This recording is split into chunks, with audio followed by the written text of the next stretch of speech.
started having tears in my eyes. What a beautiful performance. I want to take you again to 800 years ago, where music was forbidden in most of the Islamic land. So musicians were hiding. Their instruments were becoming smaller so they can hide it because it was against the Sharia law to have performances. But we still had music. It was just considered something not quite godly and definitely not appreciated. You could get punished by doing music. And what happens to Rumi after he meets Shams? Rumi is a Muslim scholar. He's a PhD in Sharia law. He can pass judgments on what is right and what is wrong, and what he does. Instead of fasting, he starts dancing. Shams tells him, "You love God, enjoy." So after that, Rumi always has musicians around him. They play, and he creates poetry. Or he wears. I'm sure you've seen Whirling Dervishes. That is the continuation of his followers in Turkey. And they still dance to meet God. They move, and they love the music. Because music moves you. And to love, you ought to move. You can't just sit and think. You ought to move.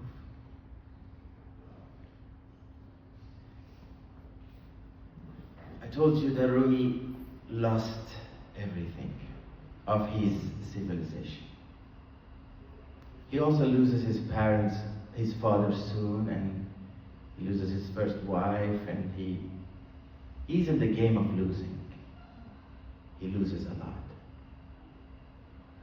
Until he meets Shams, and he has to now let go of all these earthly belongings that create Rumi.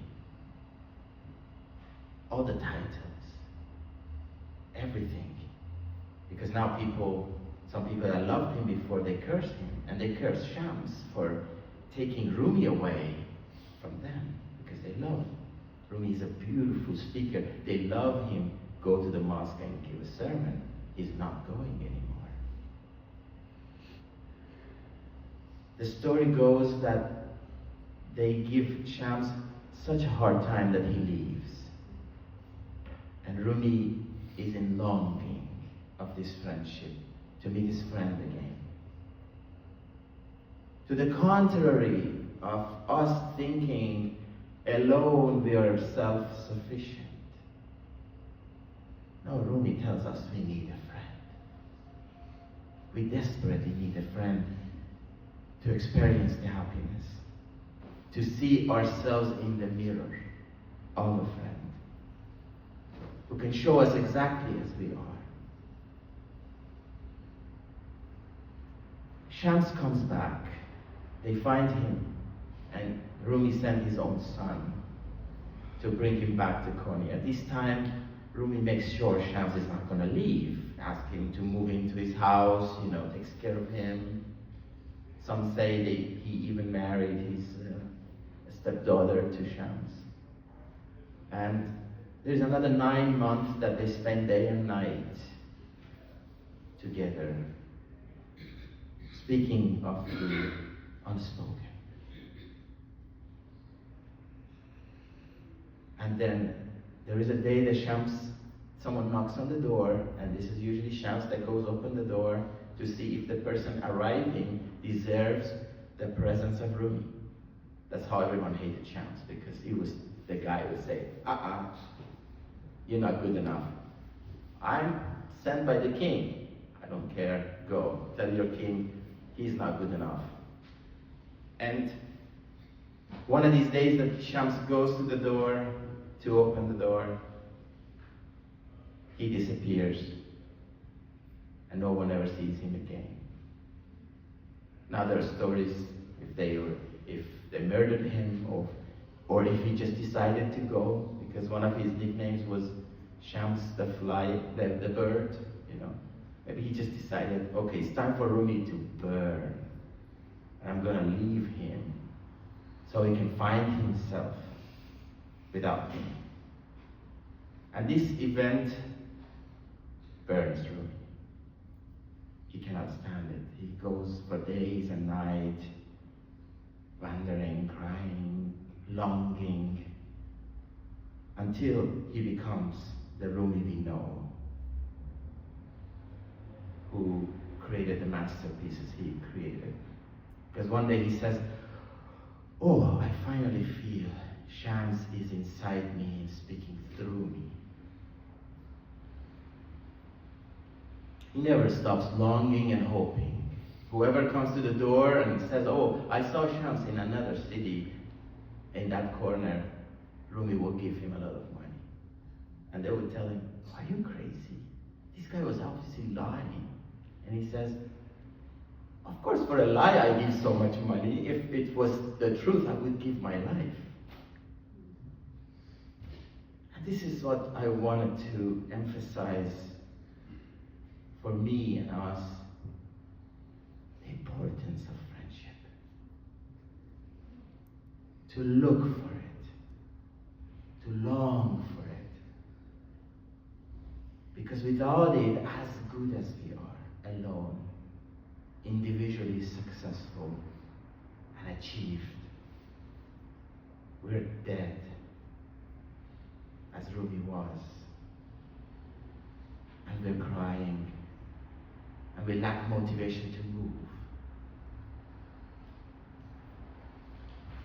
I brought you a few stories, you know, as the music took me off.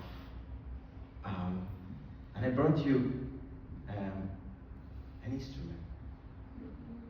This is called ney. I'm not doing it now. I'm not a musician. But Rumi, this is made of sugarcane. And Rumi called himself Ney. At the beginning of his masterpiece, Masnavi, he says, بشنو این نی چون شکایت می کند و از جدایی ها حکایت می کند که از نیستان تا مرا ببریده اند در نفیرم مرد و زن نالیدند سینه خواهم شرح از فراق تا بگویم شرح درد اشتیاق. He feels as he was a sugarcane cut from the sugarcane land, as many of us who are immigrants were cut. And then it was burned through, you know, they burned through this so you can sing, because it has all these corners that you have to actually make a hole and use some fire, cook it. And then you can sing. And he says, I am this ney that was cut from my origin. And I want to tell you stories. The stories of us, man and woman, sang through me.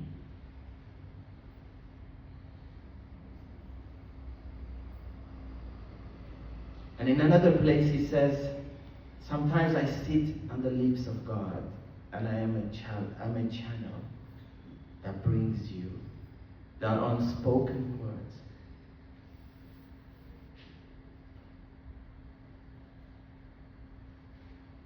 I want to tell you about maybe one or two concepts in a simple English as much as I understand. What is this concept of nafs, the selfish ego? Because if you want to make a friend, you need to know who this friend is, what this friend is made of. If they have a lot of selfish ego, God bless you. You may have a lot of fun, but at some point, the selfishnesses get into each other, and eventually you're not going to be happy. So it's important how you find the right friend. آن نفسی که با خودی یار چو خار آیدت وان نفسی که بی خودی یار چه کار آیدت آن نفسی که با خودی خود تو شکار پشه‌ای وان نفسی که بی خودی پیل شکار آیدت آن نفسی که با خودی بسته ابر غصه وان نفسی که بی خودی مه به کنار آیدت. At that moment that you inhale yourself in, you feel your ego is present.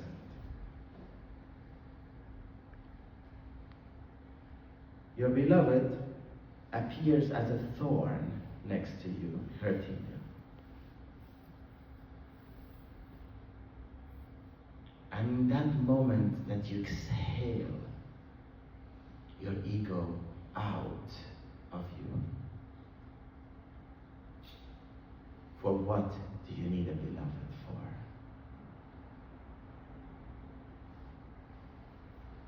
The moment that you inhale your ego in, you're bothered by sting of a mosquito. A mosquito can hunt you. But as you exhale yourself out, the mighty elephant comes before you to be hunted. Once you're not with your ego, the blessings, the mighty blessings come to you on their own feet. Because we have to think, oh, there's so much work to go hunt an elephant. But a lot of times it's just to be without you.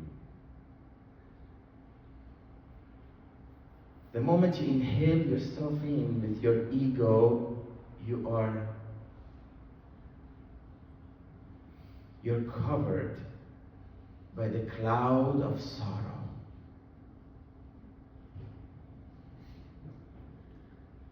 And as you exhale your ego out without it, the moon-like, beautiful beloved arrives to be next to you.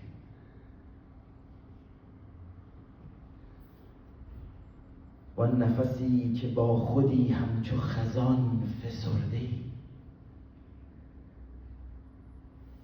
وان نفسی که بی خودی دی چو بهار آیدت جمله بیقراریت از طلب قرار توست طالب بیقرار شو که تا که قرار آیدت جمله ناگوارشت از طلب گوارش است ترک گوارشت کنی زهر گوار آیدت جمله بیمرادیت از طلب مراد توست ورنه همه مرادها همچون نثار آیدت.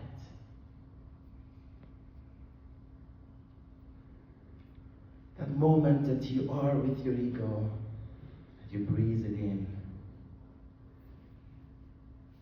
you're depressed, like autumn.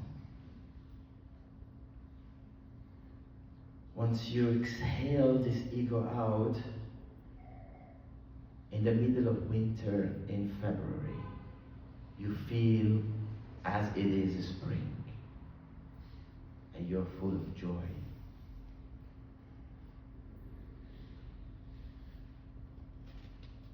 All your anxieties is because you seek lack of anxiety.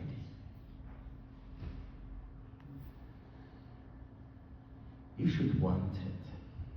You should want this feeling that you cannot see it and you want to do something.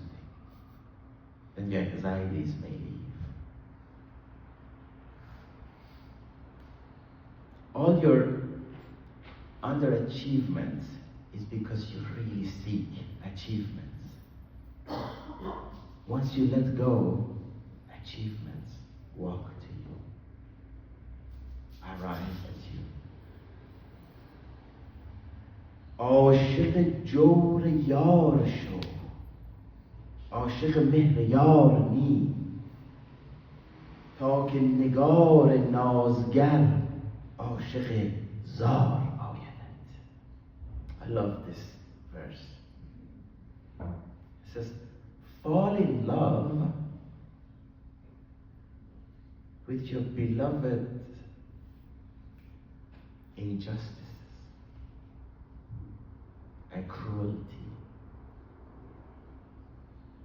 Don't fall in love with your beloved's kindness. That's interesting, eh? Fall in love with your beloved's cruelty. Don't fall in love with your beloved's kindness. And if you do so, the most beautiful beloved of all will fall in love on your feet.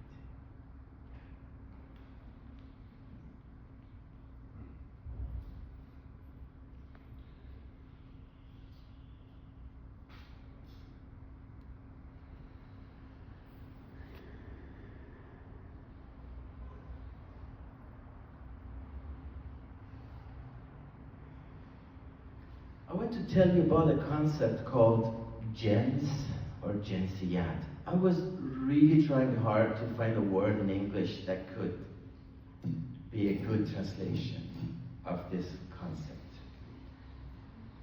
So I couldn't. This word in Farsi means gender, means commodity, means quality in a person could be. Like we could say somebody is bad gens, means he has a bad quality, bad temperament. And khosh gens means has happy qualities, nice qualities. And when you seek for your friends, Rumi says, jens در جنس است عاشق جاودان. So, there are these moments you meet, and I'm not talking about just how you fall in love with the opposite sex. You just meet a friend, someone that becomes a lifetime friend, in an instant. In Rumi's idea, there is this gens that is similar, like the qualities of you and this friend are similar. Maybe before you were born, your souls met in the other world. And that's why, without saying a word, he knows or she knows what you want to say. And we are seeking, when we seek friendship, we want to look for this hamjens, someone with similar qualities, because it would make us move, Things go smoothly without explanations or conversations. I brought a story that goes over this concept. That's why I had to use the time to explain it to you.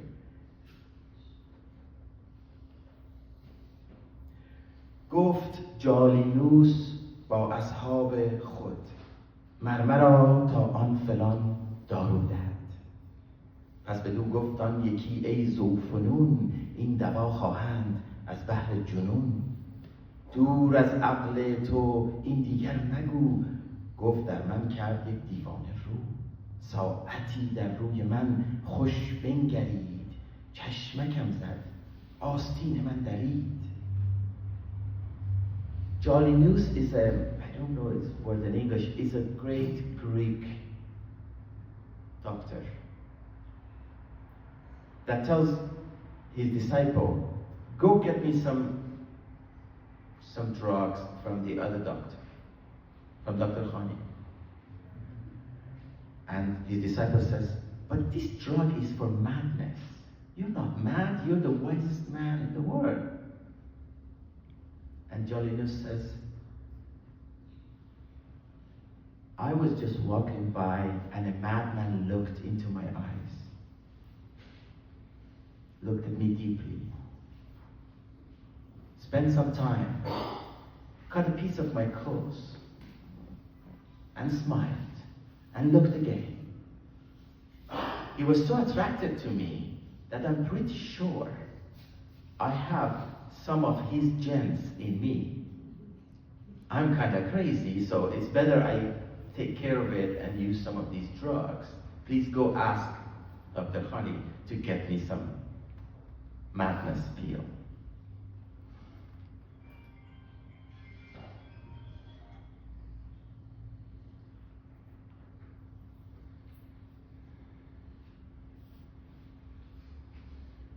So another thing is, you may meet a madman or a madwoman. You may find someone that you're so attracted to, but they're crazy in a bad way. So it's important that not to fall for just this energy that flows. Because inside us could be the dark side that needs the drug to heal. So we need to find out who we are attracted to and to what in this other friend. So we can assess it right and find the right friend to make us happy for the rest of our life.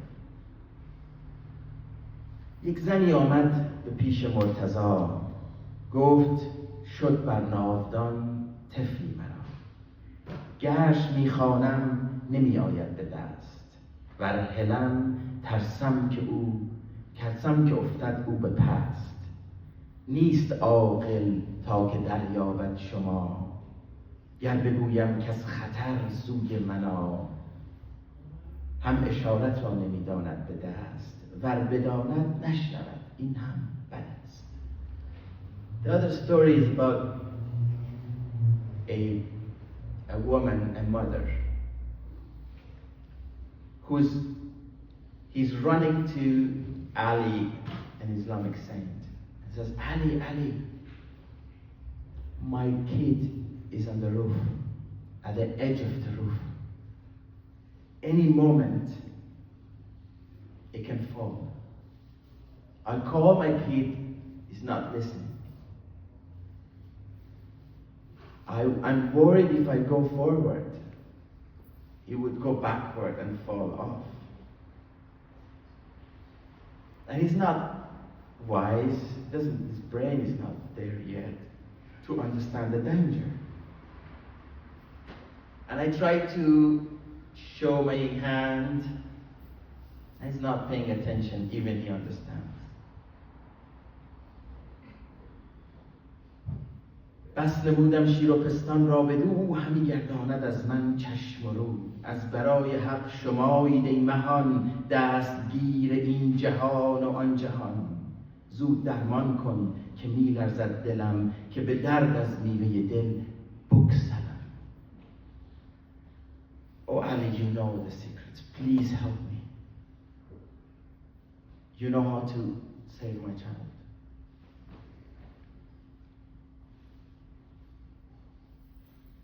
گفت طفلی را برآور هم به بام، تا ببیند جنس خود را غلام.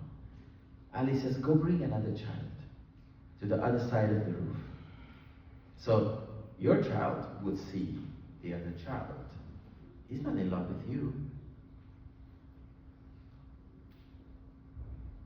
سوی جنس آید سبک زان ناودان، جنس بر جنس است عاشق جاودان.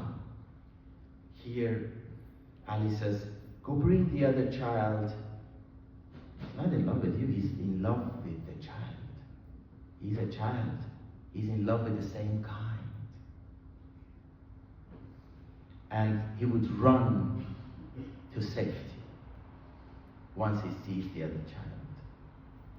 And it's very interesting because the child still is a baby. It's not like a man who's running to a woman. His gender is not very clarified. When the kids are kids, they're just the same kind. They love each other with no condition. They see each other. Oh, wow. And this is the kind of love that we lose as we grow.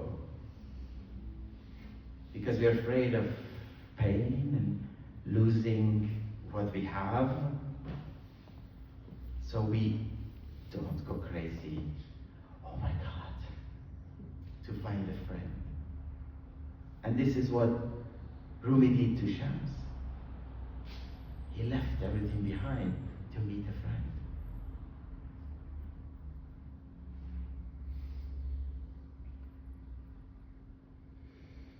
زن چنان کرد و چو دید آن طفل او، جنس خود خوش خوش بدو آورد رو.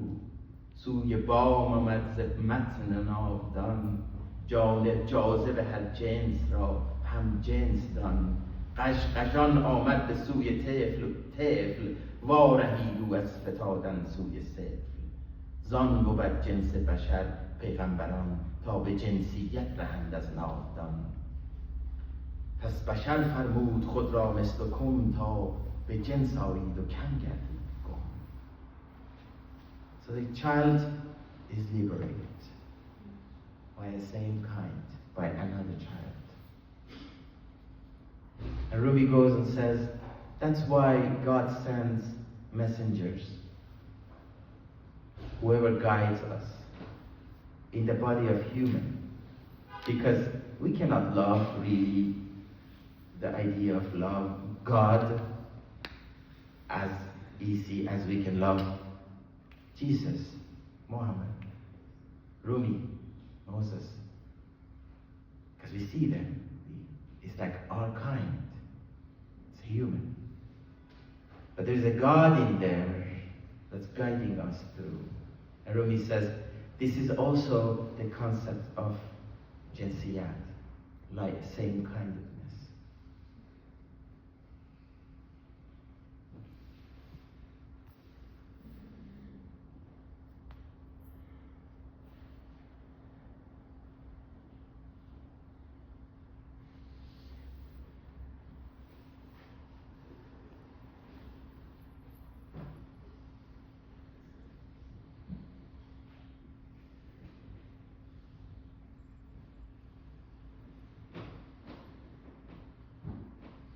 So if we dissect ourselves very well, there's a side that's more on the ego, and there's a side that's more on the selfless giver, our good being, our Jesus, or our Moses, as Rumi says, and Pharaoh.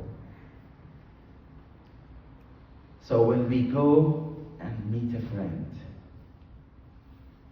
I hope we all gonna have this experience that again that we meet someone, we say, oh my God, I met someone who's similar, from the same gens. And that moment you want to reach inside you and see what is the common denominator that attracts you, like a baby that attracted the other. If it's on your ego side, watch out, Rumi says. If it's on your good side, reinforce it, seek it, work on it. Because that's going to elevate you, and there you're creating a friendship for life. You're creating a friendship that lasts beyond the material existence. This word, in Rumi's word, has 4 pillars. Hirs, which is greed.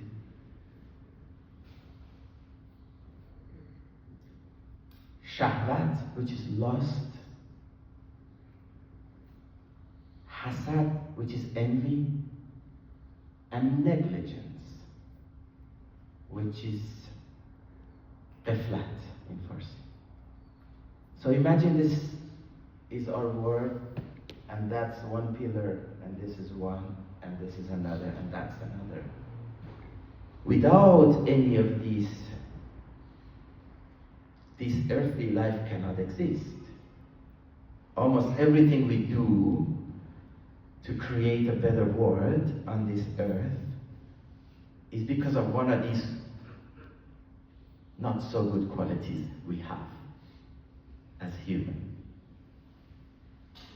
So there is a wisdom in the God's creation of earth, using the negative emotions to build